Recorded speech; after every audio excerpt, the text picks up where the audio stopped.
In every city, every town, every village, we hide the place where the dead are taken. We push it to the edge, far from the shops, far from the schools, far from where life is happening. Whether it's a cremation ground, a burial site, or a tower of silence, it is always kept out of sight, as if death is something to be ashamed of. But death is not shameful. Death is the most honest part of life. What would happen if we placed the ground of the dead at the center of the town? What would change if, on the way to school or work, we passed by the place where bodies turn to dust? Not in fear, but in awareness. Not in sadness, but in silence. What if, right in the middle of our noisy lives, we were reminded every day that nothing we hold on to will last forever? Maybe then, we would live differently. We spend our lives chasing things, success, status, wealth, attention. We fight over opinions, we hold grudges, we waste time on jealousy and pride, all while pretending we'll be here forever. But we won't. None of us will. And the presence of the dead reminds us of that simple truth. But there's another reason why the place of the dead should be close. Because death, as we see it today, is wrapped in mystery. We don't talk about it. We don't see it. We hide it behind hospital curtains and silent vehicles. And anything that is hidden becomes frightening. That's where the fear is born, not from death itself, but from the way we've pushed it into the dark. If we walked past it, saw it, accepted it, it would not scare us. It would humble us. It would prepare us. It would make us stronger, not weaker. Familiarity removes fear. What we face every day stops being a monster.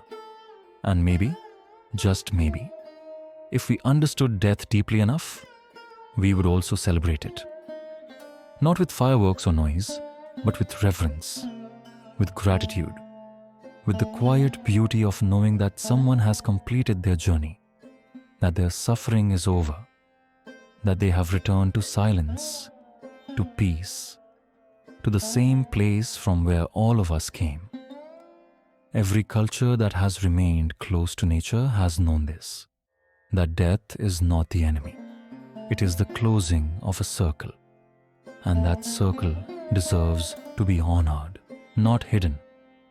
If the place of death stood in the center of life, perhaps children would grow up more grounded. Perhaps they would understand the value of time, the importance of kindness, the beauty of humility. Maybe adults would argue less, forgive more, love more deeply, and take life a little less seriously.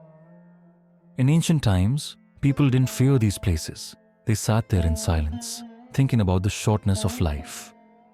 Not to be sad, but to be awake, to remember what really matters. A body burning, a grave being dug, or a silent tomb. These are not just endings, they are teachings. They remind us that life is not about how much we collect, but how deeply we live.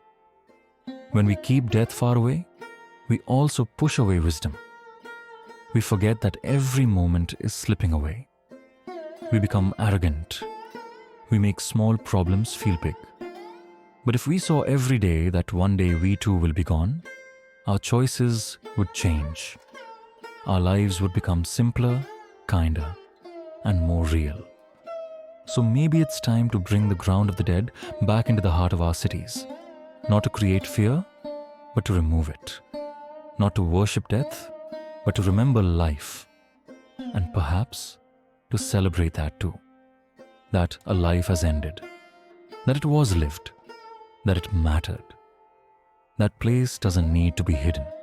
It needs to be seen, it needs to be felt.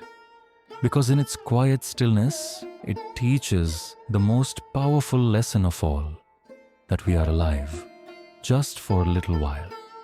And that little while should not be wasted.